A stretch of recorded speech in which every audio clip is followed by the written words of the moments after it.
There you go, we're on air. So here we go. Great.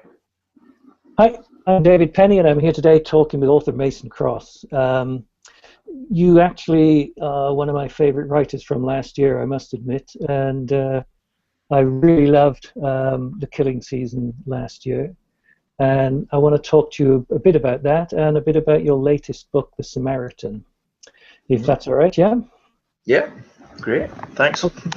Okay, all right. Carter Blake, he's the main character in both books. Is he a character that appeared to you fully formed, or did you have to create him piece by piece? A little of both, if that's not a ridiculous answer. I knew I wanted to come up with a quite mysterious character, and to make that convincing, I think you've got to have some elements of the character that you know a lot about, and other elements that are mystery even to you. So one of the things I quite like about writing Blake is I've got a sort of fairly good idea of some of the key things that have happened to him to bring him to this time and place, but it's still a kind of process of discovery for me to write about him and to find out more about him and find out exactly what makes him tick and what things have happened to develop that particular character. Right, he comes across with a lot of depth, and I like the fact that you only reveal his past extremely slowly. You peel him away layer by layer over the two books. So I'm looking forward to what comes in the future, but I'll ask that question later on. I guess this question is going to come up quite often, but Blake will get compared to Reacher, I'm sure. To me, although he's a loner, he's far less so than Reacher. Did you have it in mind to create a similar archetype, or is it just how he turned out when you wrote it? Well, first of all, I'm a huge fan of Reacher and Lee Child, so that was certainly one of my influences, but there were probably a lot of other ones too, from John D. MacDonald's Hero, Raymond Chandler's Marlowe. I've just always quite liked the kind of lone wolf as a hero of a thriller. I always gravitate more towards the person that's a bit more of a renegade, a bit more of an outsider, rather than somebody that's perhaps got the support and admiration of all his colleagues within a police department. I think even when I do read quite a lot of police procedurals, but even with those guys, I gravitate towards the ones that are a little bit maverick, a bit like Bosch and Rebus, of course. So I think I was always going to write about that type of hero, and I think certainly Reacher was one of the influences that was in there. But again, as you say, I think as you write the book, the situation and the scenarios in the book do sort of help to develop the character. So again, I'm learning more about him as I write. That's interesting. Yeah.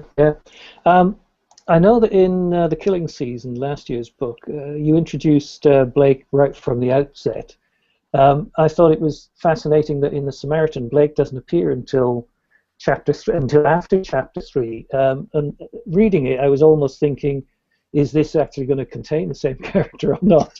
Was that a deliberate thing you did, or was it a deliberate tease of your readers?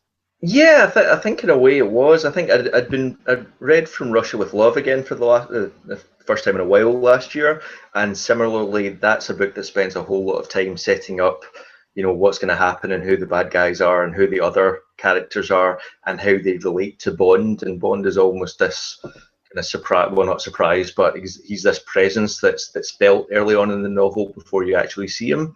So in a way, I kind of wanted to try something like that on a less grand scale. I mean, he does come in a bit quicker than Bond does in that book. But also, I did want to set up a scenario and then drop Blake into it, as opposed to having Blake be the person that stumbles on the case and is the I guess the catalyst for the story. So yeah, that was something that was quite a conscious choice, and it was something I was a little bit worried about, that people might pick the book up and think, where the hell's Carter Blake? So it's good that it doesn't seem to have been a problem for people so far, or maybe they just don't tell me because they didn't get past chapter 3. Yeah, it only came out last week anyway, so you'll get the complaints in a month. Oh yeah. Yeah. I noticed that in both books you keep the backstory, the moments of backstory, very short and dense. Is this a deliberate ploy to stop them slowing down the action at all? It's not a conscious ploy to do that, but I think there is an element of that. I think I'm always conscious that I want to get back to the A story, if you like, and I guess the other point is I find it's more effective if you, in keeping the mystery, if you drip feed information without going all out on revealing everything at once. So certainly in the first book, there's a little bit about Blake's background. There's a bit more in book two, and in subsequent books we'll find out even more. Mm. Yeah, yeah. Editors always tell you to minimize the backstory if you can. Yeah. Yeah.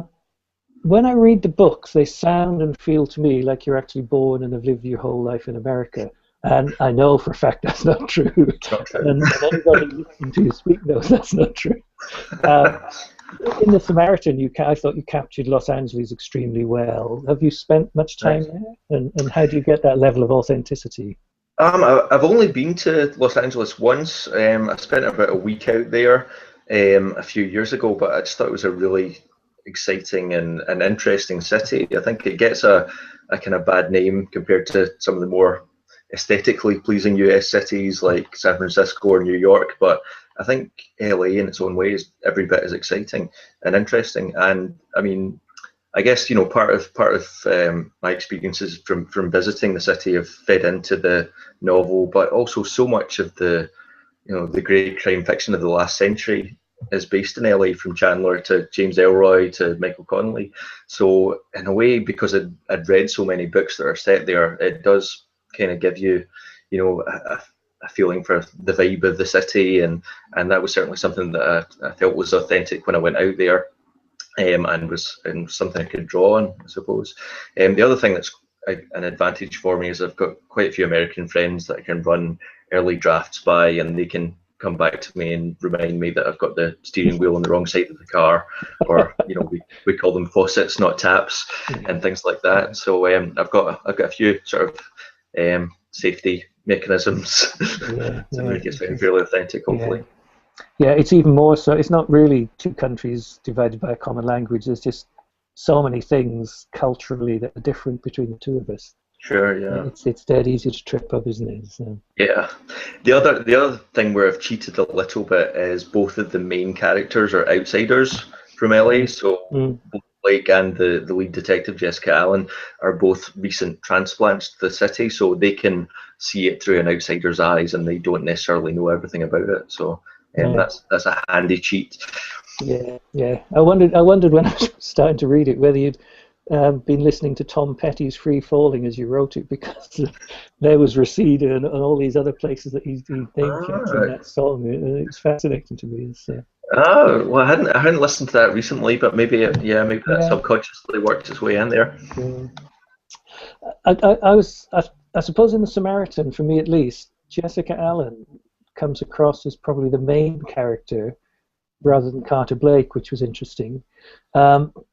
Because in the Killing season, it was definitely Carter Blake who was the primary character, and Elaine Band was a secondary. Sure. Again, was this deliberate to step up or change up the two books? Yeah, I mean, I was always looking for ways to not fall into the trap of writing the same book twice. So that was definitely part of the plan, was to make Blake somebody that joins the investigation late and is this slightly suspicious presence for some of the investigating officers, because you would question it if some super effective guy with all the knowledge of the person you're chasing shows up out of nowhere to help out. So yeah, I mean, it wasn't really a deliberate choice, but I guess just out the way the story developed, and the fact that I had to spend quite a lot of time setting things up from the point of view of the investigation and the LAPD before Blake comes on board, it kind of did work out that way. But I enjoyed writing Alan, and that's one of the good things about this type of setup, is you can have a whole new supporting cast every time, and you get to meet new people, and hopefully not get bogged down in the same old faces all the time. Yeah, it's probably quite. I mean, I sometimes wonder when Lee Child starts a new Reacher book, he thinks, "Oh God, I've got to get back in with this guy and spend another 100,000 words with him." It's difficult. I think you mentioned you like police procedures earlier on. Compared to the Killing season, the Samaritan has far more the feel of a police procedure. Yeah. with a sense of it's almost like a Michael Connolly book in a way. Was this a Wow. deliberate choice of yours? Again, wasn't a deliberate choice, but it was something that I realised maybe sort of a third of the way, half of the way into the book. I suddenly realised I'm writing a police procedural by mistake, and yeah. So the first thing is, do I Really, know by how to write mistake? a police procedural? So luckily, again, I've read a lot of police procedurals, so it wasn't too difficult, I guess, to follow the rules of that particular subgenre. But yeah, so it wasn't deliberate to make it a police procedural specifically, but it was quite deliberate to try and make it a little bit different from the first. And that's something I'm hoping to keep going, so that we'll have one character that remains the same, but it's almost sort of slightly different subgenres every time. So and again, the third book will be different again. Good. I'm going to ask you about the third book in a minute, but I suppose following on from talking about the police procedures and LA, if it was me, I would just have to have had Harry Bosch walking past in the corridor outside. Did you even consider that? I wouldn't dare. Oh. I'm a huge fan of Michael Connolly, and to be honest, I almost felt I was stepping on the toes of so many of my heroes by setting a book in LA, from Connolly to Chandler to so many other, Robert Grace. So no, I'd be far too terrified to bring in Harry Bosch. One day. I think it's quite funny, and I can't remember which of Connolly's books it was, but he actually got Harry Bosch to meet Ian Rankin at a book signing in downtown LA, and I thought that was great. I haven't read that one. No, I can't remember what it's called. Well, we're all with the same publisher, so. Oh, there you go. Maybe they could. Yeah, they probably handled that between themselves. I remember I met you first at Crime Fest in Bristol in 2014, and then again this year. And I actually made a comment. I was a little drunk at the time, so I apologise. I was a little drunk all the time. Yeah, and how much I thought you gained in confidence over the year. How has your life changed since the publication of the Killing Season? Well, thanks. I mean, certainly I've had a lot more experience of doing author events and so on, and probably Crime Fest last year was the first time I'd done panels and kind of met people that weren't related to me that had bought my book, which was nice. So in terms of the way life's changed, at the moment I still have a day job, I still have children, so the number one way it's changed is I have absolutely no spare time, because when I'm not writing the book, I'm sort of doing bath time and bedtime, or I'm at the day job. So it's been incredibly busy having to keep up with not just writing the books, but also do sort of PR and go out and do events and keep myself up to speed with all the other various things that you have to do as a writer in the 21st century. So it's busy, but it's good busy. I'm having a great time. That's great. Yeah, and giving video interviews to people. Well, this is a first, yeah. Oh, is it? Is it really? I'm amazed. Yeah, I do okay. Yeah, so far so good. Yeah. I'll cut you off if you do anything wrong. Great. Okay. I'm sure in perhaps one of the panels that I've seen you on, you mentioned that you've been writing for a while, and that maybe one of your first things was police procedural set in Glasgow. Is that right? It wasn't so much police procedurals. It was I wrote some short stories, and they were crime. They were mostly sort of private eye or serial killer related, and that was certainly. I mean, it's a great city to set that kind of story in, and in some ways it's almost a little bit neglected. Although in other ways there's loads of Glasgow-based authors, but certainly the kind of crime fiction that I wanted to write, I feel like nobody's quite done that for Glasgow yet. So I'd be really keen when I have a bit more time to go back and have another stab at that. But certainly, yeah, there's a psychological thriller that I started writing years ago that one day I will finish when I get time, and that's based in Glasgow, and it was a sort of way of showing a kind of side of the city that I don't see that often in fiction or in television, that I think could be explored a bit more. So I'll let you know how that goes. Yeah, look forward to that. Yes. So you mentioned you did some short stories. When did you start to write then, Mason? Was it something you always wanted to do, or did it come later on? I've always enjoyed writing stories. It was when I was at school. My report cards always said that I'm good at creative writing and coming up with interesting stories, but I tend to daydream in class. So I think those two things were related. So I was always, a fan of reading and a fan of writing my own stories. And probably about 10 years ago, maybe a little bit longer, I read Stephen King's On Writing and was just really inspired to, give it a go a bit more seriously and, invest a bit more effort into it. And that led to writing a few different stories, and eventually I worked my way up to trying a full novel. So, and I found to my surprise that it was actually easier in a lot of ways to write, a massive 100,000 word book than it is to write a 3,000 word short story. Yeah. You almost have the luxury of space. Mm. Yeah, that on writing is a fantastic book. As much as his development and internal thought processes about how he came to be a writer, as much as about how to write a book, isn't it? Yeah. No, he's one of my go-to guys as well, I must admit. Oh, definitely, yeah. Yeah. I think he tends to be underestimated in terms of how good he writes people. You think of him as a horror writer, but he's not. He's a people writer, isn't he? Absolutely, yeah, and I think you're absolutely right. He's underrated as a kind of writer of people. And if there's anything that I've taken from Stephen King, it's hopefully to, care about the minor characters and try and bring some sort of personality into people, whether or not they're a supporting character or somebody that just pops up in one part of one paragraph. So I mean, obviously, I'm never going to be as good as Stephen King at that, but it's a good thing to bear in mind. It's this. Okay, I nearly forgot to ask this, and I think you've alluded to it anyway as we've talked. But I presume there is going to be a third Carter Blake plan written almost there, or? Yeah, I'm nearly there with it, which is probably why I keep referring to it when I talk to anybody, not just you. So yeah, the third book, I've been writing it for about the last 6 months, and just about there, I got a draft to my agent earlier in the week, and they came back with a few constructive suggestions, which is always really useful, and hoping to get it to the publisher next week. And this book's going to be called Winterlong, and as you might guess, if you read the first two books, it does draw on Carter Blake's past, and we get to find out a bit more about him and why he's so careful about hiding his identity. Fantastic. And are you allowed to tell me where it's set this time? It's set all over the place, which is part of the challenge of writing it. This is definitely the biggest in scope.